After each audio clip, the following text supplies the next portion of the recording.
सर्वांना शरणार्थी. लिंगायत कोण, वैदिक कोण, लिंगायत म्हणजे काय, द्रविडियन कोण, द्रविडियन वंशाचं काय, दक्षिण भारतातले पंथ कसे आहेत, दक्षिण भारतातली विचारधारा कशी आहेत, उत्तरेतून कोण आलं, कसं आलं, काय आलं, आणि लिंगायतावर कोणाचा प्रभाव झाला, विशेषतः वैदिकांचा. ब्राह्मणी व्यवस्थेनं लिंगायताचे अस्तित्वच कसं नष्ट केलं, हा सगळा पैस आज आपण समजून घेणार आहोत.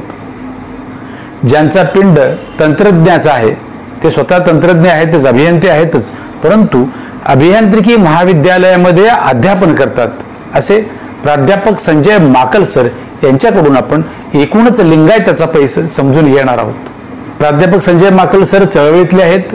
चळवळीमध्ये खूप मोठं त्यांचं योगदान आहे. ते बिनीचे शिलेदार आहेत, धुरीण आहेत.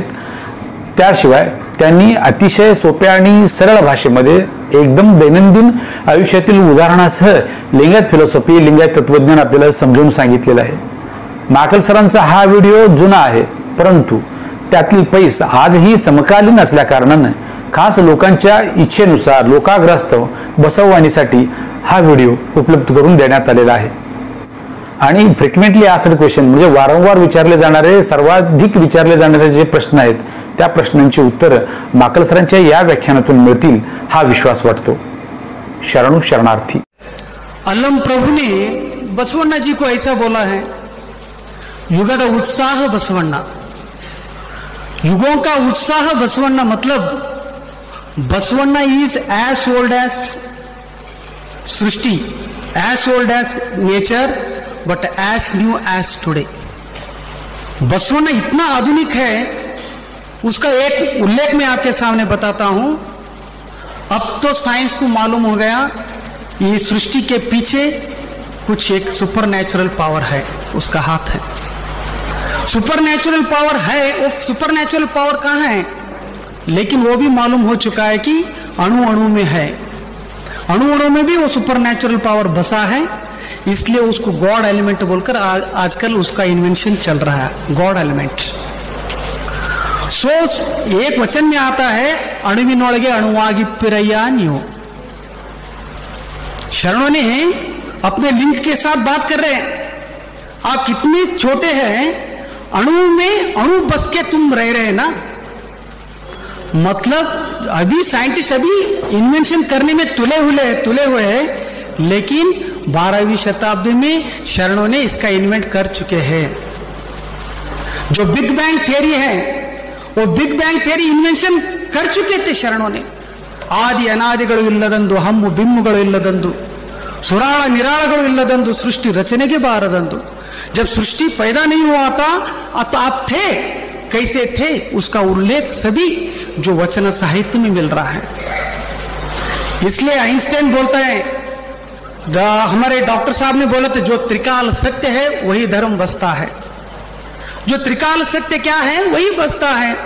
तो आइंस्टाइन वही बोलता है, scientist, A religion without science is blind. जिस धर्म में विज्ञान नहीं हो तो वो रिलीजन अंधा रिलीजन है. A religion without science is blind, a science without religion is a lame. जिस धर्म में विज्ञान ना हो तो अंध धर्म हो जाएगा, और जिस विज्ञान में धर्म नहीं रहा तो वो लंगड़ा साइंस बन जाएगा. इसलिए साइंस के बिना धर्म नहीं है, धर्म के बिना साइंस नहीं है. इसलिए धर्म का जागृति का आवश्यकता है, धर्म की जागृति का आवश्यकता है. इसलिए this is the most scientific religion in the world. मैं इतने तो दावा से कह सकता हूं, यहां कुछ भी ब्लाइंड बिलीफ के लिए कुछ भी गुंजाइश की नहीं है. जो इष्टलिंग का पूजा है, हमारे डॉक्टर साहब ने इसका उद्घाटन किया, इसलिए वही लैंग्वेज पे मैं बताना चाहता हूं. This is an psychosomatic therapy. सभी आपको मालूम हो सकता है कि आजकल डिसीजेस 90%, मोर देन 90% डिसीजेस जो कुछ भी आ रहे हैं, हम जो बीमारी आ रहे हैं वो मानसिक वजह से आ रहा है. वो मानसिक की वजह से आ रहा है, मतलब साइकोलॉजी की वजह से हमारा 90% डिजीजेस साइकोलॉजी की वजह से आ रहा है. लेकिन ये इष्टलिंग ऐसा है कि it will remove the psychological disorders. Psychology में आता है गेल्स्टैट थ्योरी मतलब अपने अंदर हुए इंफीरियरिटी को निकालना पड़ता है। वो निकालने की कामयाब में ये इष्टलिंग एक साधना है।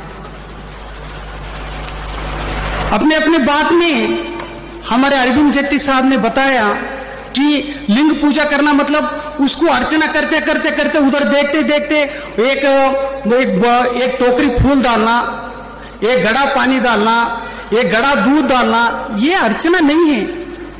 इसके माध्यम से हमारा अंतर्गत, हमारा अंतरंग देखना चाहिए, हमारा अंतरात्मा का दर्शन होना चाहिए। इसलिए वो एक साधना मात्र है, वो गुरु है हमारे अंदर अरिवु, ये साधना मात्र। लेकिन अंदर लिंग जागृत हुआ तो मेरे ख्याल से हम we will become definitely world leaders, इसमें कुछ गुंजाइश नहीं है।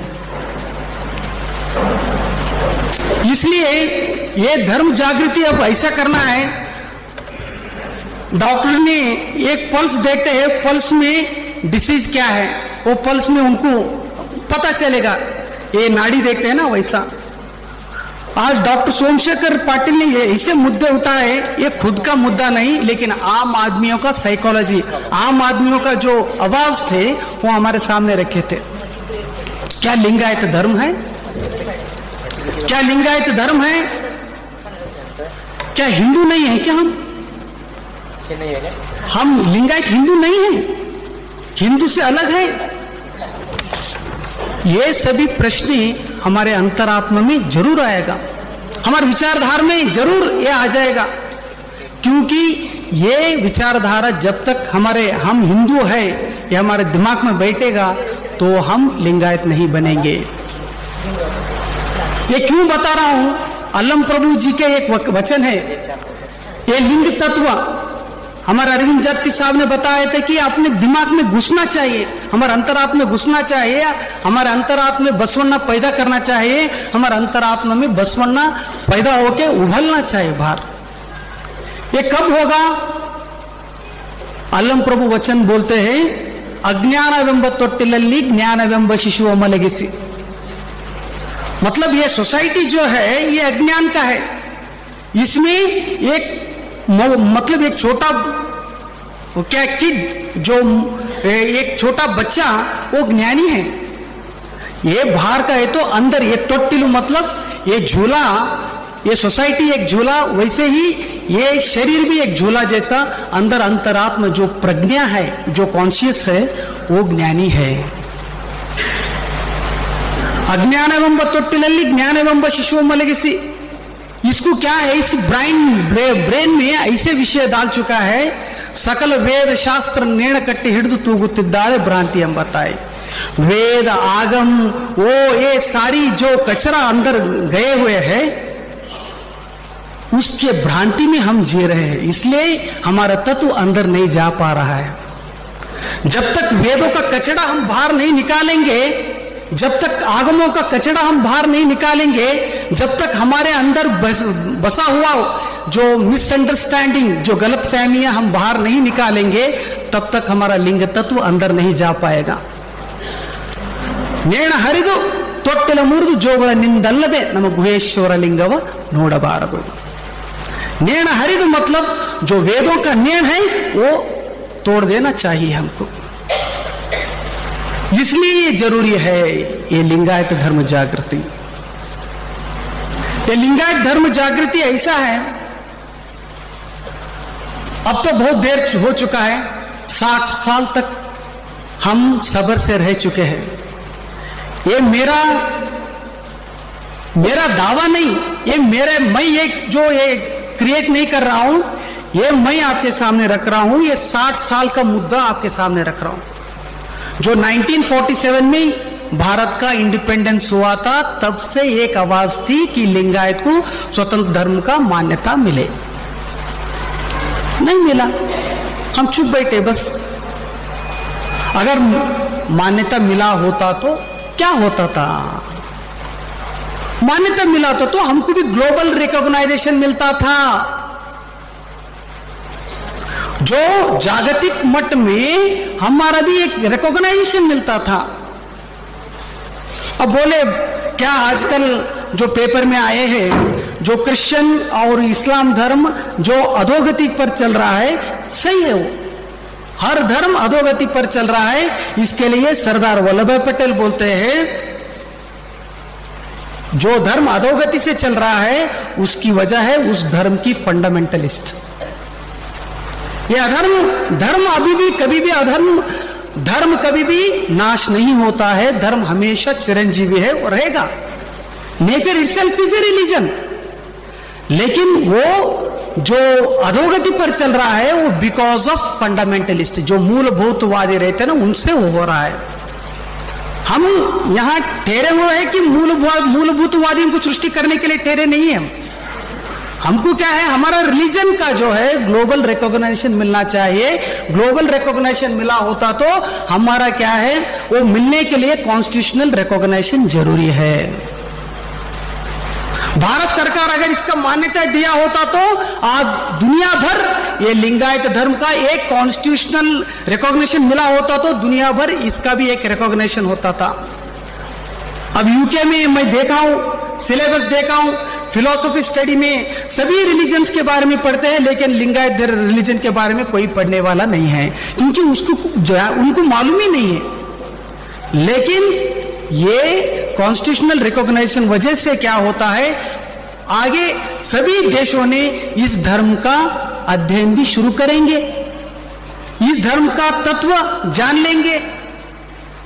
डेफिनेटली मैं बोलता हूं ये एक दिन सारी दुनिया के ऊपर राज करेगा। राज करेगा मतलब वो तत्व ऐसा है इसमें।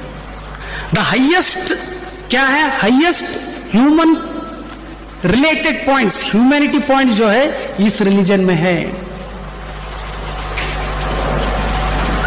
मैं बताता हूं सिख रिलीजन।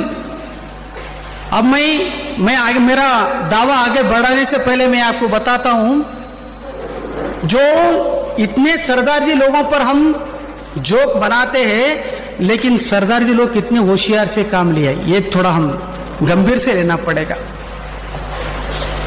जो 1947 में सरदार जी लोग क्या सोचे थे, सिख रिलीजन को इंडिपेंडेंट रिलीजन स्टेटस मिलने वाला था, लेकिन वो सभी लोग बैठ के ऐसे कॉन्फ्रेंस हॉल में बैठ के ये तय किया सिख अच्छा नहीं है, खालसा पंथ रखेंगे। खालसा, अगर हम खालसा लगाएंगे तो बहुत अच्छा लगेगा ना।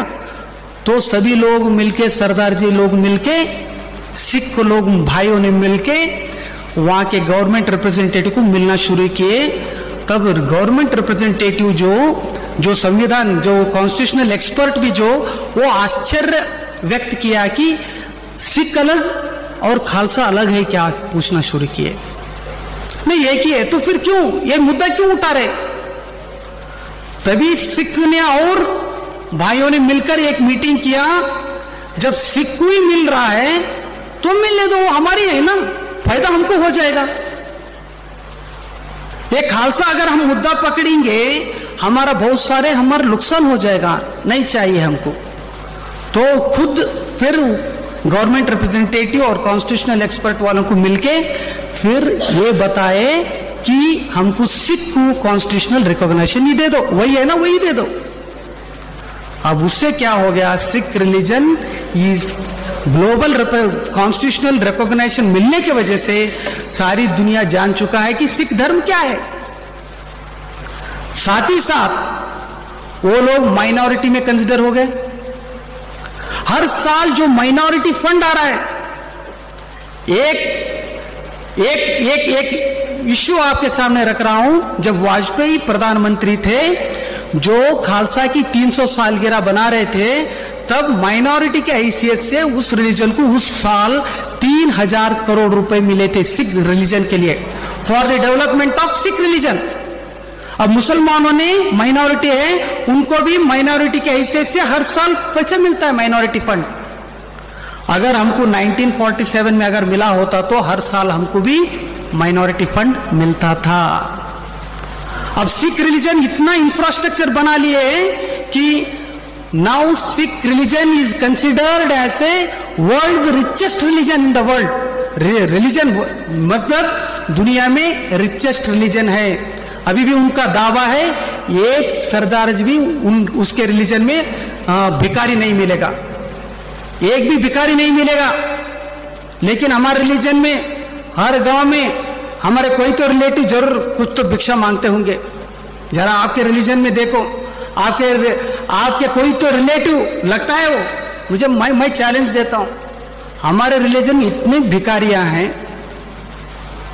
अगर स्कूल का ग्रांट इन एड मिलना हो, हर सुविधा सिख रिलीजन को मिल रहा है, लेकिन 60 साल से हम उससे वंचित है। जरा सोचिए हमारा लॉस कितना हुआ है। क्या हमको फायदा होना चाहिए क्या? नहीं। और साथ ही साथ इसका हमारा स्वाभिमान की प्रश्न है। ये स्वाभिमान प्रश्न क्या है? अगर हिंदू में रहने से क्या होता है, अगर इंडिपेंडेंट रिलीजन बनने से क्या होता है, ये दो बहुत जरूरी है। और मैं एक बात बहुत खुशी से कहता हूं कि 60 साल पहले जो लिंगायत स्वतंत्र धर्म का जो मुद्दा उठा रहे थे, उनका पॉपुलेशन बहुत कम था। लेकिन आजकल ये जो है हर दिन का एक डिबेट बन चुका है। ये आज हर आदमी का, एक आदमी का इश्यू नहीं है, कई लोगों का इश्यू नहीं है, ये हर आदमी के दिल से उभर रहा है कि हम हिंदू नहीं हैं, लिंगायत है। एक जन आंदोलन स्वरूप ले रहा है। ये बहुत खुशी की बात है। लेकिन साथ ही साथ कहीं ताकतें, कहीं external force, they want to keep us, they want to be us, they want to be remain us in Hindu religion itself. मतलब हिंदू रिलीजन में रखने की एक कोशिश कर रहे हैं। इसलिए एक मुद्दा उठा रहा है, लिंगायत अलग रिलीजन नहीं, वो हिंदू है। वो सुन के हमारे लिंगायत लोग ही बोल रहे हैं कि हम हिंदू है। क्या हम हिंदू हो सकता है? आखिर हिंदू का डेफिनेशन क्या है? कॉन्स्टिट्यूशन आर्टिकल 25(10) में हिंदू के बारे में एक डेफिनेशन दिए हुए हैं। उसका नाम, उसका डेफिनेशन ऐसा है, one who accepts Vedas they are Hindu. जो वेदों को मानते हैं, जो वेदों को गौरव करते हैं, जो वेदों को अपना लेते हैं, वो हिंदू है। जो आइडियल वर्शिप करते हैं वो हिंदू है। जो बहुत सारे देवताओं की उपासना करते हैं वो हिंदू है। जो आइडल वर्शिप करते हैं, जो बहुदेव उपासना का पूजा करते हैं, जो वेदों को मानते हैं, जो जाति और वर्ण के व्यवस्था पर क्या है श्रद्धा रखते हैं, वो हिंदू है। अगर थोड़ी देर तक हम हिंदू अगर मान लिया, तो एक दिन जरूर आएगा हिंदू का डिसीजन मेकर कौन है। इस इंडिया में अगर हिंदू का कुछ मुद्दा हो, उस रिलीजन के बारे में कुछ डिसीजन लेना हो, मैं बोलता हूं लिंगायत धर्मगुरु कोई भी उस डिसीजन मेकर में नहीं है। विश्व हिंदू परिषद में जो डिसीजन मेकर है वो अलग है। हम सिर्फ गुलाम बन के रह रहे हैं। मैं सभी एविडेंस के दौर पर मैं आपके सामने रखना चाहता हूं। अगर वेदों को अपना लेंगे, हम भी बोलेंगे हम हिंदू हैं, वेद भी अपना है। अगर हम बोलेंगे तो ब्राह्मण भी बोलेंगे वेद हमारा है। तो किसका? एक आदमी का होना पड़ता है ना। क्या ब्राह्मणों का, क्या लिंगायतों का? जरा समझिए, दो आदमियों के बीच में झगड़ा हो रहा है। एक आदमी बोल रहा है ये घर मेरा है, दूसरा आदमी बोल रहा है ये मेरा घर है। अगर वो घर की रिकॉर्ड अगर वेरीफाई किया होता तो तब पता चलेगा ये घर किसका है। अगर रिकॉर्ड चेक करना चाहिए ना, वो घर के किसके नाम पे, कारपोरेशन में जाना चाहिए, कारपोरेशन का रिकॉर्ड चेक करना चाहिए, सब रजिस्ट्री ऑफिस में जाना चाहिए, उसका रिकॉर्ड चेक करना चाहिए। उस रिकॉर्ड में किसका नाम है उसका हो जाएगा। अगर इसका भी नाम नहीं, उसका भी नाम नहीं, लेकिन किसी का एक का बाप का नाम रहा तो कम से कम उसका तो हो जाएगा ना। तो वेद किसका बाप का है? वेद लिंगायतों का है। तो ब्राह्मण बोलते हैं वेद हमारा बाप का है, देखो हमारा बाप का नाम उसमें लिखा है, बताओ तुम्हारा बाप का नाम क्या है। ब्राह्मणों में ऐसा है, गोत्र बोलकर नाम है। पुलस्त्य गोत्र, कौंडिन्य गोत्र, भारद्वाज गोत्र, ऐसे बहुत सारे गोत्र है। गोत्र मतलब अगर कोई ब्राह्मण बोलता है मैं भारद्वाज का गोत्र वाले हूं, तो इसका मतलब वो भारद्वाज का वंशस्थ है, वो भारद्वाज का पोता पोता पोता पर पोता है। अगर कोई बोलता है मैं कौंडिन्य गोत्र वाला हूं, तो कौंडिन्य का वंशस्थ है। तो बोलता है वेद हमारा बाप का है, देखो इसके अंदर कौंडिन्य का नाम लिखा हुआ है, इसके अंदर पुलस्त्य का नाम लिखा हुआ है, इसके अंदर भारद्वाज का नाम लिखा हुआ है, इसके हमारे पुरखों का नाम लिखा हुआ है, तो हमारा है। तुम्हारा अगर तुम्हारा पिताजी पुरखों का नाम रहा तो बताओ ना, हमारा कोई गोत्र नहीं है तो हमारा नहीं है वो। ठीक है, एक मुद्दा। दूसरा और एक बात बताता हूं मैं आपको। वेद में लिखा है ब्राह्मणों एकमेव अद्वितीय गुरु, ब्राह्मण इज द ओनली वन गुरु, बाकी के नहीं हो सकते हैं। ब्राह्मणों प्रत्यक्ष देवता, ब्राह्मणी एक देवता है, दूसरा देवता नहीं है। और ब्राह्मणों भूसुरहा, भूसुरहा मतलब इस भूमंडल का मालिक ब्राह्मण है। भूमंडल का मालिक कौन है? ब्राह्मण, ऐसे वेदों में लिखा है। भूमंडल का मालिक ब्राह्मण है।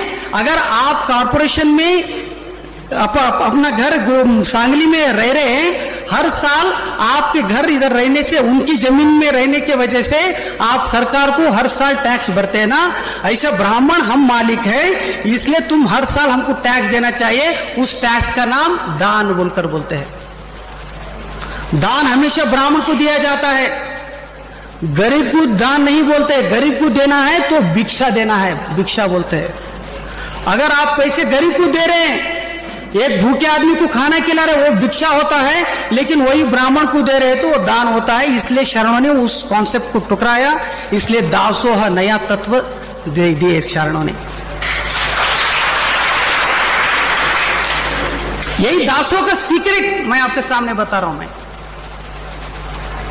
मतलब जो वेद में वो ब्राह्मण भूसुर है, तो हम क्या हैं? हम द्रविड़ लोग क्या हैं? हम असुर। हम क्या हैं? हमारे पुरखों ने क्या थे? असुर। देखिए असुर किसको बोलता है? असुर यानी राक्षस।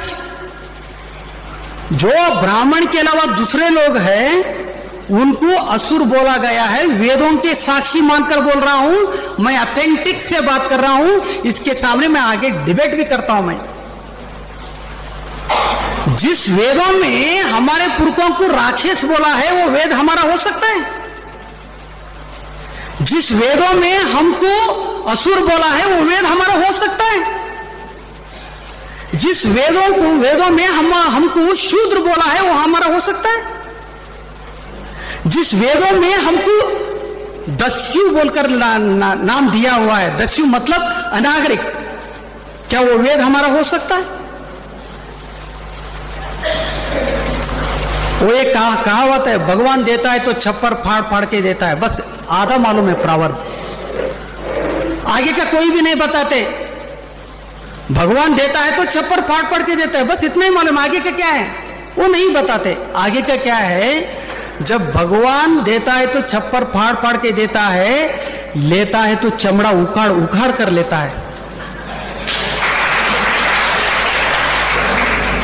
भगवान देता है तो छप्पर फाड़ फाड़ के देता है, लेता है तो चमड़ा उखाड़ उखाड़ कर लेता है। ये छुपाते हैं। भगवान देते छप्पर फाड़ फाड़ के देता है। अरे वेद हमारे, अरे आगे का बताओ ना, आगे क्या है? कुछ भी नहीं, आगे बस आगे का यही है। आगे ये क्या लिखा है? आप राक्षस है। आगे क्या लिखा है? आप असुर है।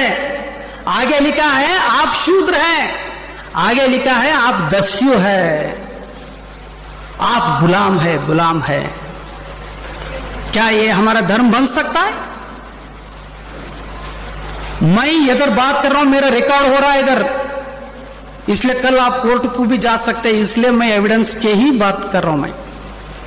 मैं एविडेंस के बिना कुछ भी नहीं बात कर रहा हूं। मैं इसलिए जब तक ये वेदों का नशा नहीं चला जाएगा तब तक हम लिंगायत नहीं बनेंगे। तब तक हम लिंगायत नहीं बनेंगे। वेद मूर्ति ये क्या निशा लगा है हमको, नशा लगा है हमको। आगमों में लिखा है अगर ब्राह्मणों ने भूसुर है तो वीरशैव भू रुद्र है बोलकर उसके काउंटर में लिखा गया है आगम में। मतलब हम भू रुद्र है, मतलब उसके खिलाफ ठहरते हैं। वेदों में लिखा है जो उनके खिलाफ में ठहरता है वो राक्षस है, असुर है, दस्यु है, शूद्र है। आप बोलेंगे ठीक है वो ओल्ड कॉन्सेप्ट, आज की बात करो, जब थे आज का नहीं, आज के दौर पे नहीं है, ऐसा कैसे नहीं है। आज के दौर पे जरा देखिए जो हानगल कुमार स्वामी, मैं कोल्हापुर में भी यही मुद्दा आपके सामने खड़ा करा था, मैं यही इश्यू आपके सामने बोला था मैं। जो हमारे लिंगायत के धर्मगुरु, जो अखिल भारतीय वीरशैव महासभा का स्थापक जो परली वैजनाथ टेम्पल को गए थे तो उसको अंदर आने नहीं दिए। जो गर्भगुड़ी बोलते हैं ना, जहां ज्योतिर्लिंग रहता है, वहां कुलकर्णी जा रहा था, एक देशपांडे जा रहा था, एक जोशी जा रहा था, लेकिन उनके हानगल कुमार स्वामी जी के साथी बोले उनको भेज रहे, अंदर छोड़ रहे, हमारे स्वामी जी को थोड़ा अंदर छोड़ दो। तब परली वैजनाथ के पुजारी लोग क्या बोले, ये ब्राह्मण को अंदर छोड़ते हैं, दूसरे वाले को छोड़ते नहीं। लेकिन ये भी धर्मगुरु है ना, धर्मगुरु में हो सकते हैं लेकिन ब्राह्मण तो नहीं है ना। बोला धर्मगुरु हो सकते हैं लेकिन ब्राह्मण नहीं बन सकते। ब्राह्मण को अंदर, ब्राह्मण के अलावा दूसरों को अंदर छोड़ते नहीं। इसका मतलब आप शूद्र है, शूद्रों को अंदर नहीं छोड़ते। इसको क्या बोलेंगे। ये ऐसे ही 100 मुद्दा हमारे सामने है, लेकिन हर मुद्दा बताएंगे तो शाम हो जाएगा। लेकिन लेटेस्ट मुद्दा आपके सामने रख रहा हूं। जो परसों उत्तराखंड में जो फ्लड्स आए थे, क्योंकि मैं दूसरे को ये नहीं, सभी लोग हमारे हैं, जो वीरशैव मानने वाला भी हमारा है, जो लिंगायत मानने वाला हमारा है, ये हमारा घर का मामला है, इसलिए मैं हर मुद्दा आपके सामने रखना पड़ता है। जो केदार में फ्लड्स आए थे तो उस फ्लड से बहुत सारे लॉस हो चुका था। जो केदार के जगत गुरु, हमारे वीरशैव जगत गुरु, जो केदार भीमाशंकर जो जगत गुरु थे, उन्होंने टीवी पे एक स्टेटमेंट दिया कि ये भीमाशंकर जो ज्योतिर्लिंग, केदार ज्योतिर्लिंग है, उसका हम शुद्धिकरण करना चाहिए।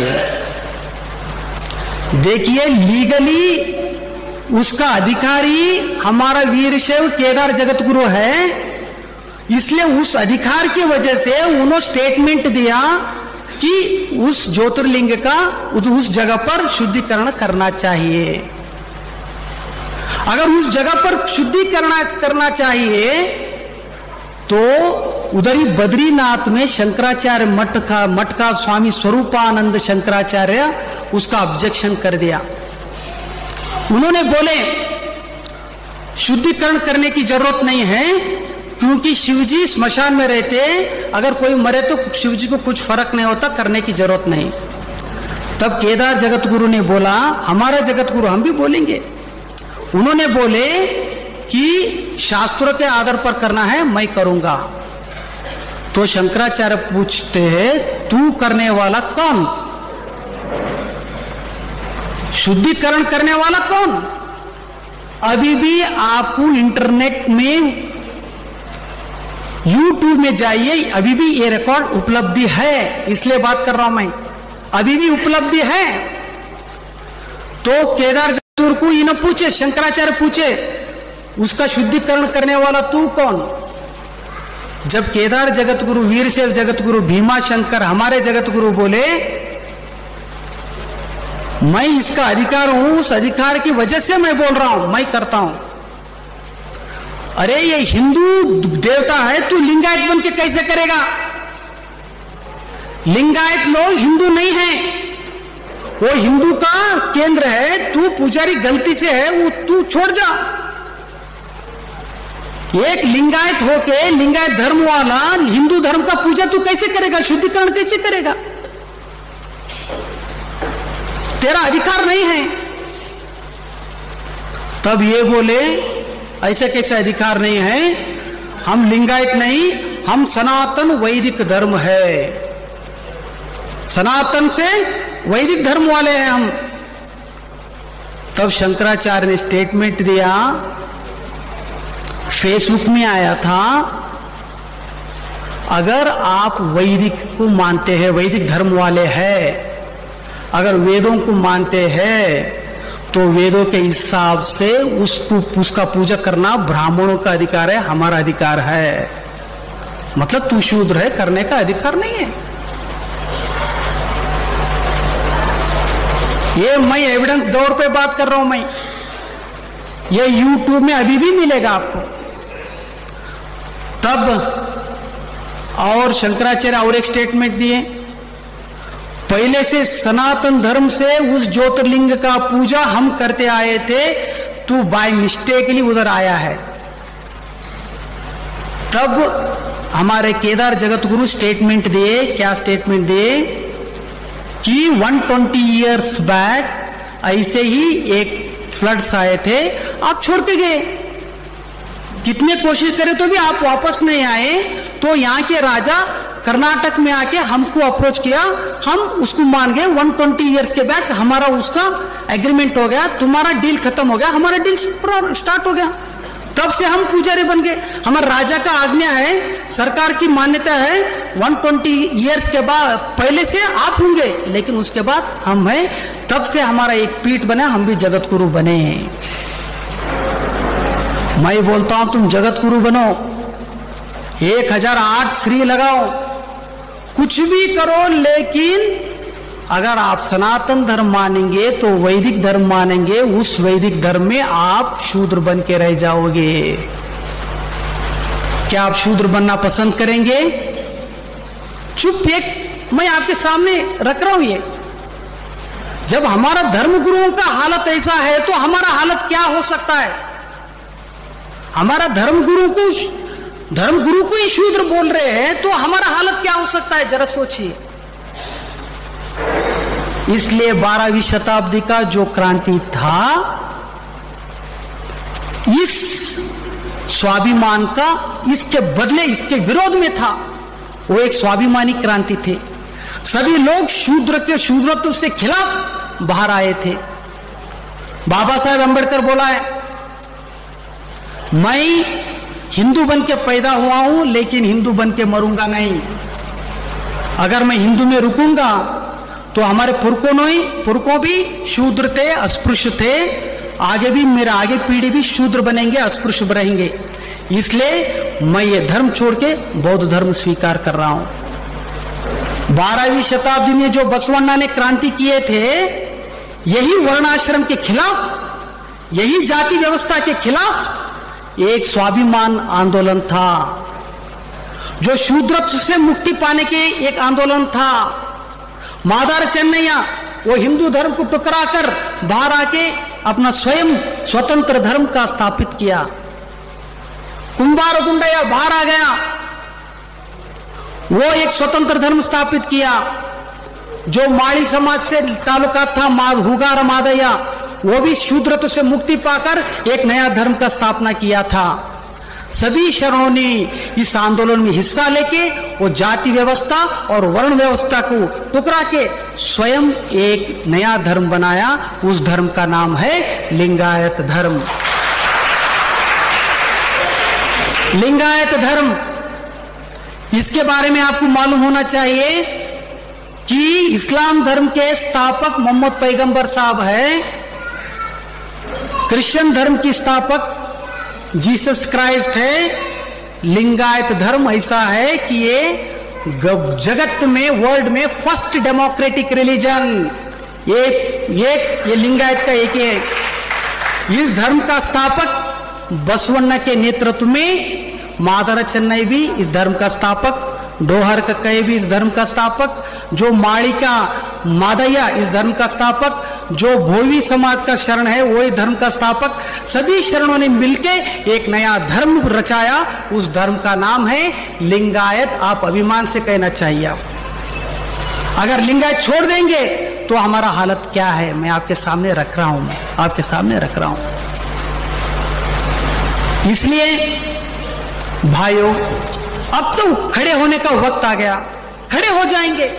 ये हमारा स्वाभिमान का प्रश्न है, ये स्वाभिमान का प्रश्न है, हमारा जीने का प्रश्न है, हमारे रिकॉग्नाइजेशन का प्रश्न है, हमारा आइडेंटिटी कायम करने का प्रश्न है। अगर हम ये नहीं मानेंगे तो हम शूद्र बन जाएंगे, हम गुलाम बन जाएंगे। गुलाम से हम मुक्ति पाना है, हमारा खुद का एक आइडेंटिटी बनाना है, इसलिए लिंगायत को अपनाना है, उसको जगाना है, उसका एक स्थापना करना बहुत जरूरी है, ऐसा मैं मानता हूं। क्या हमारे साथ दोगे? आप साथ दोगे क्या? नहीं, साथ देना ही पड़ेगा, नहीं तो एक शूद्र बन के जीने के लिए मैं तो तैयार नहीं हूं। इससे मुक्ति करने के लिए, जिस धर्म में स्त्री शोषण है, न स्त्री स्वातंत्र अर्मति, स्त्री का स्वातंत्र नहीं है, लेकिन दुनिया में ऐसा धर्म है जिधर स्त्री केवल स्त्री नहीं है, नारी केवल नारी नहीं है, नारी परमात्मा है। ये दर्जा, ये पहली दुनिया में पहली बार एक नारी को भगवान का दर्जा दिया है, वही लिंगायत धर्म है। भारत में मातृ देवो भव बोला गया है, मातृ को मतलब अपनी मां को भगवान बोलते हैं, लेकिन नारी देवो भव नहीं है। लेकिन लिंगायत धर्म में नारी देवो भव, नारी देवो भव। जरा सोचिए, स्त्री पुरुषों को दोनों मिलके ही यहां सभी हक दिए गए हैं। सतीपतिगळೊಂದಾದ भक्ति हितವಾಗಿ पुरुषವಂಗೆ। सिर्फ जो हस्बैंड, जो पति, सिर्फ पति धर्म का पालन नहीं करना चाहिए, साथ ही साथ सती भी वही धर्म पालन करना चाहिए, मतलब उसको भी वही उतना ही हक है इस धर्म पर। इसलिए ऐसा एक विशिष्टता है। अगर धर्म के बारे में विशिष्टता बताऊंगा तो बहुत हो सकता है। और अगर मैं आपको बोलूंगा और एक हमारे सामने आ जाएंगे वीरशैव। लिंगायत एक ही है, वीरशैव एक ही है। वीरशैव पहले से था, लिंगायत अब आ गया। उसका एक सामने कई फैक्ट्स आपके सामने रखना चाहता हूं। गुरु पूर्णिमा क्यों बना जाता है? हर साल गुरु पूर्णिमा का जो उत्सव होता है, किसके याद में बनाया जाता है? किसके याद में? व्यास महर्षि क्या? अच्छा, वह व्यास पीठ बोलते थे, आजकल बसो पीठ बोल रहे। जो व्यास महर्षि के यादगार में वो गुरु पूर्णिमा बनाते थे। क्यों बनाते हैं? व्यास महर्षि के पहले वेदों को वेद अक्षर रूप में नहीं था। वेद सिर्फ कहा जाता था, सुना जाता था, इसलिए वो श्रुति स्मृति बोलते थे उसको। श्रुति और स्मृति, उसका कोई लिपि नहीं था। लेकिन पहली बार जो व्यास महर्षि ने उस श्रुति स्मृति को अक्षर रूप में बदल के एक ग्रंथ रचाया, ऋग्वेद, यजुर्वेद, अथर्ववेद, सामवेद। इसलिए उसको उस सिलसिले में, उसकी यादगार में हर साल गुरु पूर्णिमा मनाया जाता है। ये वेदों का मैं एक एविडेंस दिया हूं। ये वेद सिर्फ ब्राह्मण वर्णों के लिए है तो शूद्रों के लिए रहना चाहिए ना। उसके बाद पुराणों का, वो व्यास महर्षि के हाथ से ही हुआ है, पुराणों का रचना हुआ है। पहला वेद, बाद में पुराण। ये आपको मालूम होना चाहिए, पहला वेद, बाद में पुराण, क्योंकि पुराणों में वेद का उल्लेख है, वेदों में पुराण का उल्लेख नहीं है। इसलिए ये गारंटी के तौर पर हम कह सकते हैं कि वेद रचना के बाद पुराणों का रचना हो गया है। एक वेद का रचना, बाद में पुराणों का रचना, उसके बाद बौद्ध धर्म आ गया है, जैन धर्म आया है। वेदों का युग, बाद में पुराणों का रचना, बाद में बुद्ध और जैनों का धर्म का उत्थान हुआ। उसके आर्टिकल्स हमको सभी मिलते हैं।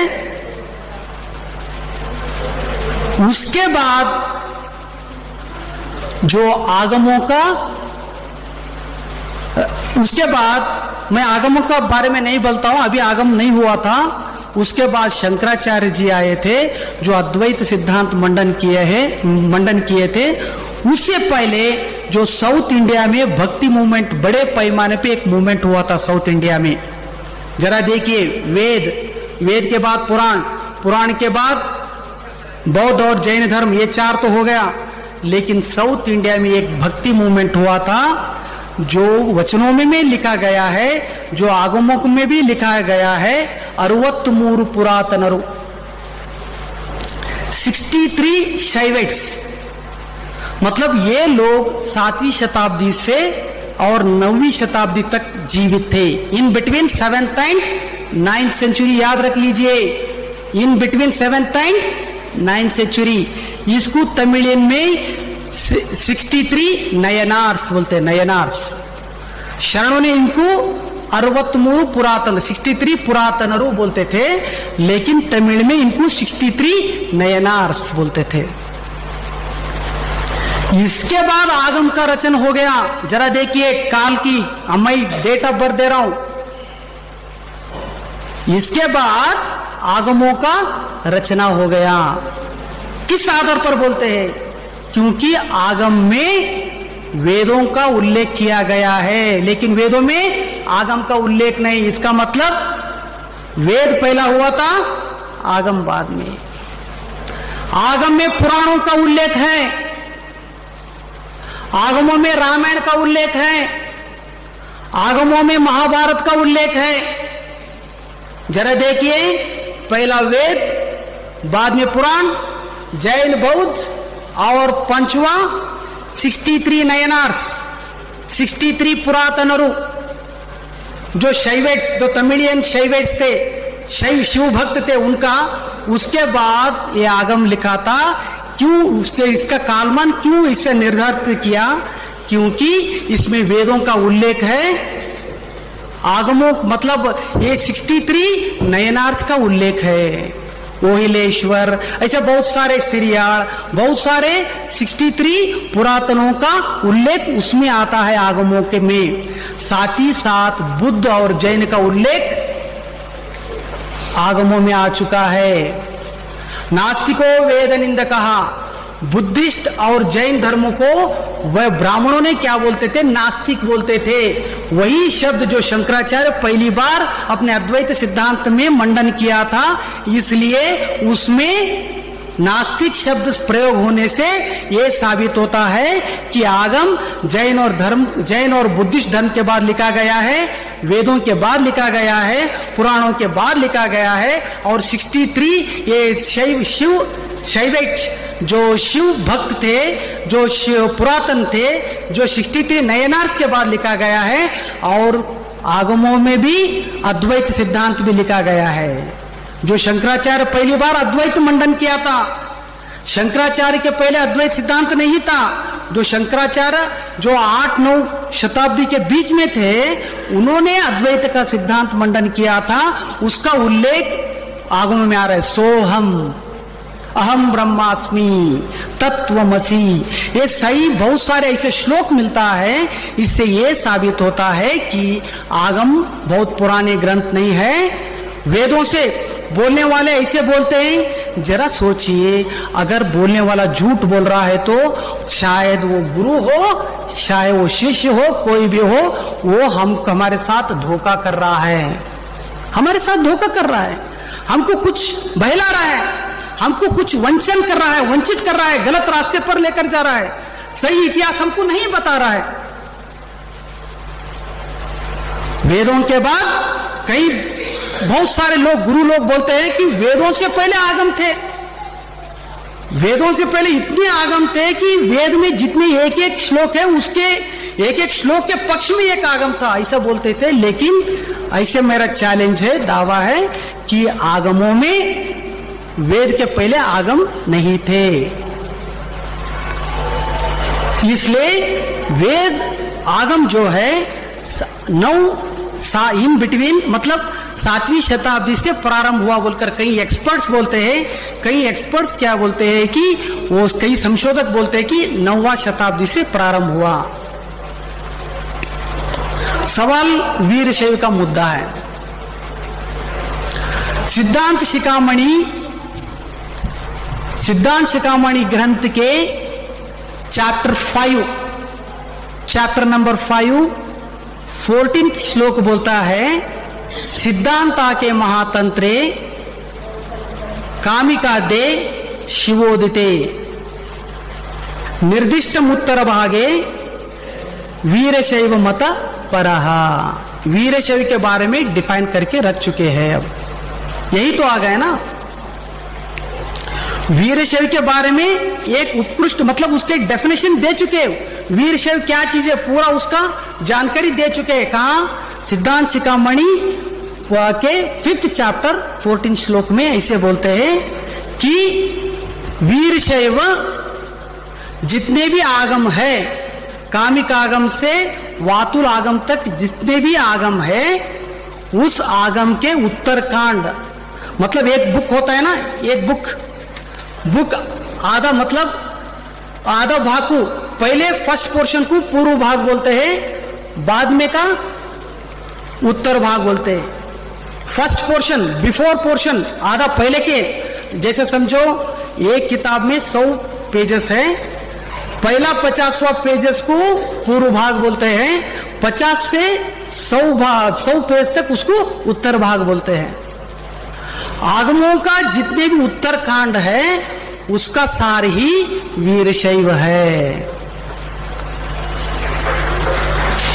सीधा वीरशैव का डेफिनेशन दे चुके हैं। मतलब वीरशैव कैसा हुआ, कैसा पैदा हुआ कि यह स्वयं प्रकटित नहीं हुआ, बल्कि वेदों का उत्तरकांड में जितने भी श्लोक है, मतलब उत्तरकांड का जो रस है, उत्तरकांड जो श्लोक, उत्तरकांड जो कुछ भी बोलता है उसका सार जो है वो सार का संग्रह कर रहा है। वो संग्रह को हम वीरशैव बोलेंगे। वीरशैव धर्म बोलकर कहीं भी नहीं लिखे हैं, जरा लिखिए, इसलिए उसको वीरशैव बोलते हैं। और एक सिद्धांत शिखामणि में भी देखिए, चंद्र ज्ञानागम में भी देखिए, वीरागम उसमें भी देखिए, और वचन साहित्य में भी देखिए। जहां जहां वीरशैव आया है उसके सामने धर्म का प्रयोग नहीं हुआ है, जरा याद रख लीजिए। जहां जहां वीरशैव है, वीरशैव मत बोलकर ऐसा धर्म शब्द प्रयोग हुआ है, लेकिन वीरशैव धर्म बोलकर कहीं भी प्रयोग नहीं हुआ है। मत यानी मत किसको बोलते हैं? शंकराचार्य अद्वैत मत का स्थापना किया है। कोई भी ये नहीं बोलते कि शंकराचार्य अद्वैत धर्म का स्थापक किया है। शंकराचार्य अद्वैत मत का स्थापना किया है, मध्वाचार्य द्वैत मत का स्थापना किया है, और रामानुजाचार्य विशिष्टाद्वैत मत का स्थापना किया है। कभी भी वो लोग नहीं बोलेंगे कि मध्वाचार्य विशिष्टाद्वैत धर्म स्थापना किया है, शंकराचार्य द्वैत धर्म स्थापना किया है, और मध्वाचार्य द्वैत धर्म स्थापना किया है, शंकराचार्य अद्वैत धर्म नहीं, मत। ऐसे क्यों? शंकराचार्य अद्वैत मत स्थापना क्यों किया है? इसका मतलब ये साबित होता है, शंकराचार्य बोलता है जो मैं जो कुछ भी सिद्धांत दे रहा हूं, अद्वैत का सिद्धांत दे रहा हूं, इसका मूल वेद से चुना हूं, इसलिए वो मत है। वेद धर्म होता है और ये मत होता है। शंकराचार्य रामानुजाचार्य यही बोलते हैं कि विशिष्टाद्वैत जो व्याख्यान में लिखा हूं, उसका जो व्याख्यान मैं लिख रहा हूं, इसका मूल वेद से चुना गया हूं, इसलिए ये विशिष्टाद्वैत मत है, धर्म नहीं है। जो मध्वाचार्य जो पंच वेद बोलते हैं द्वैत, वो द्वैत का जो सिद्धांत मैं वेद से लिया हूं, इसलिए ये वेद मूल ग्रंथ है, ये मेरा सिद्धांत उसका शाखा है, इसलिए ये मत है। मतलब धर्म एक बड़ा वृक्ष होता है, मत उसका शाखा ही होते हैं, शाखा मतलब ब्रांचेस, मालूम होते हैं ना, शाखा मतलब ब्रांचेस।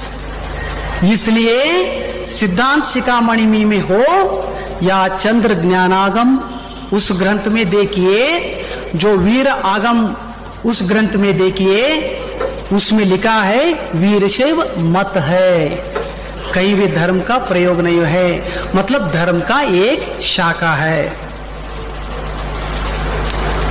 मैं आपके सामने ये मुद्दा रखता हूं, अद्वैत मत हो सकता है क्या, धर्म हो सकता है क्या?